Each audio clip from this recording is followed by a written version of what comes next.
সুপ্রিয় দর্শক, আসসালামু আলাইকুম। একজন মন্ত্রী বছরে সরকারিভাবে বেতন পান 40 লাখ টাকার কিছুটা বেশি।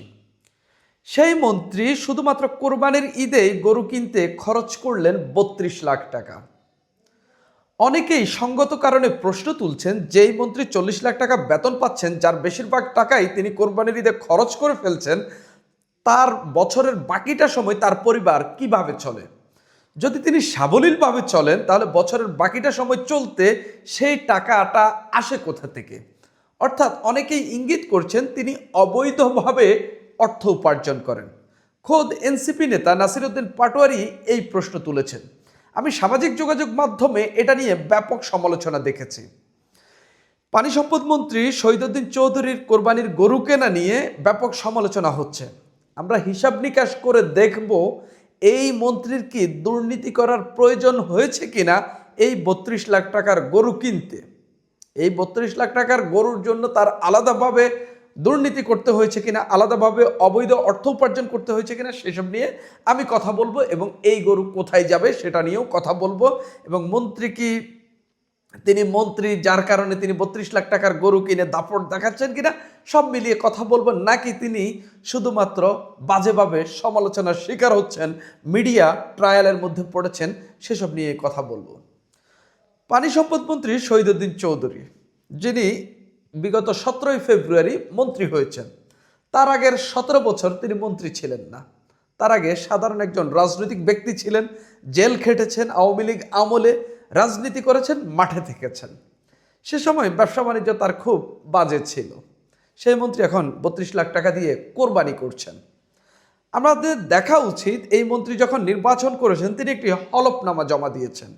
অনেকেই বলে থাকেন হলফনামায় অনেকে তথ্য লুকায়, সম্পদের পরিমাণ কম দেখায় এবং আয়ের পরিমাণ কম দেখায়। আমরা শহীদউদ্দিন চৌধুরীর নির্বাচন কমিশনে জমা দেওয়া সেই হলফনামাটাই দেখি। তার হলফনামা নিয়ে কোনো প্রশ্ন উঠে নাই, তার মনোনয়ন নিয়ে কোনো প্রশ্ন উঠে নাই। তিনি কিন্তু মনোনয়নের যাচাই বাছাইয়ে খুব সঠিকভাবেই তিনি সবগুলা স্টেজ পার হয়েছেন এবং তিনি খুব ক্লিনলি নির্বাচনে অংশগ্রহণ করতে পেরেছেন। তো এখানে শহীদউদ্দিন চৌধুরীর যে হলফনামা, সেই হলফনামায় তার যে সম্পদের পরিমাণ, কোথায় কোথায় প্লট রয়েছে, ফ্ল্যাট রয়েছে, এইসব কি কি জানি জমি রয়েছে, এই যে সম্পদ, এই সম্পদের পরিমাণ হলো 1 কোটি টাকার বেশি। অর্থাৎ 1 কোটি টাকার বেশির সম্পদই রয়েছে, অর্থাৎ জায়গা জমি রয়েছে। আমি মানলাম কিছু লুকিয়েছে বা কিছু তার ছেলের নামে রয়েছে, কিছু তার স্ত্রীর নামে রয়েছে। সেই সম্পদও তো পারিবারিকভাবে তিনি এর সুবিধা পেয়ে থাকেন, এর থেকে যেটা উপার্জন হয় সেটা পেয়ে থাকেন। লক্ষ্মীপুরের পৈতৃক সম্পত্তির উপর নির্মাণাধীন ভবনের যে অংশ, সেখানে যে মানে অংশটা তিনি পাচ্ছেন সেটাও 9 লাখ টাকা দাম, এরকমটাই দেখা হচ্ছে। মন্ত্রী শহীদউদ্দিন চৌধুরী, তিনি লক্ষ্মীপুর 3 আসনের এমপি। তিনি গার্মেন্টসের ব্যবসার সঙ্গে জড়িত, তারপরে এই মার্বেলের ব্যবসার সঙ্গে জড়িত, অর্থাৎ টাইলস এই সেই ব্যবসার সঙ্গে জড়িত। সম্ভবত তিনি গাড়ি ব্যবসাও করেন, ফার্নিচার ব্যবসাও করেন, বা তার পারিবারিক ব্যবসা হিসেবে, এবং যেখানে তার একজন অংশীজন হিসাবে তিনি আছেন। সেখানে তার যে অংশ বা সেখানে তিনি যে শেয়ার হোল্ড করেন, সেই শেয়ার হোল্ডের দাম হচ্ছে 3,56,000 3,05,65,880 টাকা। হলফনামায় এটা দেওয়া আছে। অর্থাৎ এই লোকটা মন্ত্রী হলেও তিনি ব্যবসা করেন, যার ব্যবসার পরিমাণ 3 কোটি টাকা, বা যার ব্যবসায়ী তার সম্পদের পরিমাণ 3 কোটি টাকার বেশি। তিনি অন্যান্য যে লোন টোন দেখিয়েছেন, সেখানে তার 37 লাখ টাকার মতো লোন আছে। তো তার ব্যবসার সঙ্গে হিসাব করলে খুব আহামরি লোন মনে হচ্ছে না। সেখানে তিনি তার বাৎসরিক আয় দেখিয়েছেন, মোট বাৎসরিক আয় দেখিয়েছেন 47,36,054 টাকা। মন্ত্রী কিন্তু তখনও তিনি হননি, মাত্র এমপি হওয়ার জন্য, এমপি প্রার্থী হওয়ার জন্য হলফনামা জমা দিয়েছেন। সেখানে তিনি তার বাৎসরিক আয় দেখিয়েছেন 47,36,054 টাকা। তিনি তার বাৎসরিক ব্যয় দেখিয়েছেন আপনার 22,94,000 টাকা, ধরলাম প্রায় 23 লাখ টাকা। মন্ত্রী হওয়ার আগ পর্যন্ত শহীদউদ্দিন চৌধুরী অ্যানির যে আয়, সেখানেও তার প্রায় আপনার বছরে আপনার 23,47,000 থেকে 23 লাখ গেলে আপনার সম্ভবত আর 24 লাখ টাকা থাকে। বছরে তার 24 লাখ টাকা আয়ের উদ্বৃত্ত থাকে, আয় যেটা হয় সেটার উদ্বৃত্ত থাকে। 32 লাখ ছুঁইতে আর কত বাকি? আর 8 লাখ টাকা। এখন তিনি কোরবানি দিলেন কত? 32 লাখ টাকা দিয়ে। মন্ত্রী হওয়ার পর তিনি বছরে কত ইনকাম করছেন? নাসিরউদ্দিন পাটোয়ারি বলেছেন 42 লাখ টাকা। আমি হিসাব করে দেখলাম 40 লাখ টাকার কাছাকাছি বা তার কিছুটা বেশি। তাহলে তার বছরে উদ্বৃত্ত থাকছে আপনার আগের ইনকাম থেকে উদ্বৃত্ত থাকছে 24 লাখ টাকা। এখন নতুন করে 40 লাখ টাকা ধরলাম, সেখানে 40 লাখ টাকা নতুন করে আয় যুক্ত হয়েছে বাৎসরিক। 40 আর 24 কত হইল? 64 লাখ টাকা।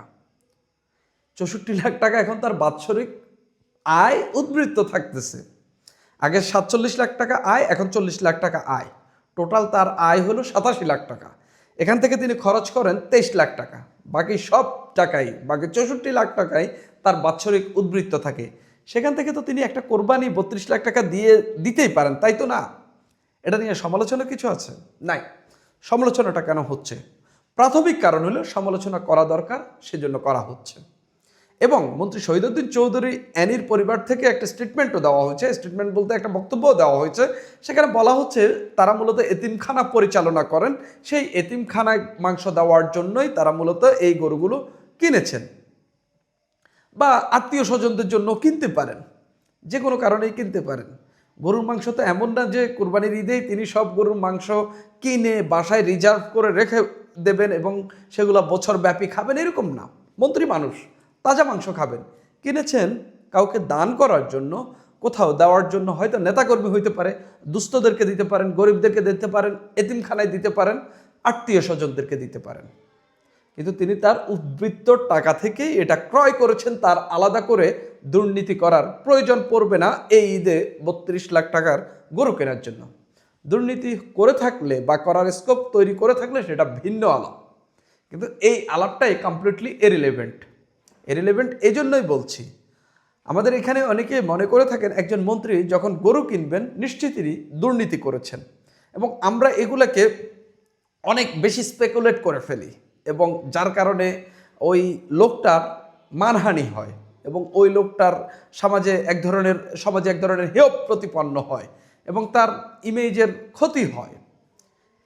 কিন্তু আমাদের রাজনীতিকরা এই সমালোচনাগুলোর মুখে পড়েন, কিন্তু এই গরু কেনাটা অনেকে আবার দেখতে পারেন তার গরু যদি একটা প্রয়োজন হয় তিনি 8টা কেন কিনবেন, 6টা কেন কিনবেন।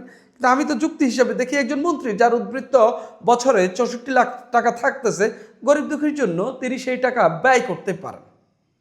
এখন নাসিরউদ্দিন পাটোয়ারির যে সমালোচনা, বটবাহিনীর যে সমালোচনা, এই সমালোচনাগুলো একেবারেই ইররিলেভেন্ট আমার কাছে মনে হচ্ছে, এবং মনে হচ্ছে কমপ্লিটলি শহীদউদ্দিন চৌধুরী অ্যানিকে একটা ট্রায়ালে ওঠানো হয়েছে এবং যার মধ্য দিয়ে তার মানহানি করার চেষ্টা করা হচ্ছে। এখানে গণ অধিকার পরিষদ থেকে পদত্যাগ করে বিএনপি নেতা, বর্তমানে বিএনপিতে যোগ দেওয়া রাশেদ খান একটা প্রশ্ন তুলেছেন, সার্জিস আলম তো ইনকাম করেন না, তিনি কিভাবে চলাফেরা করছেন?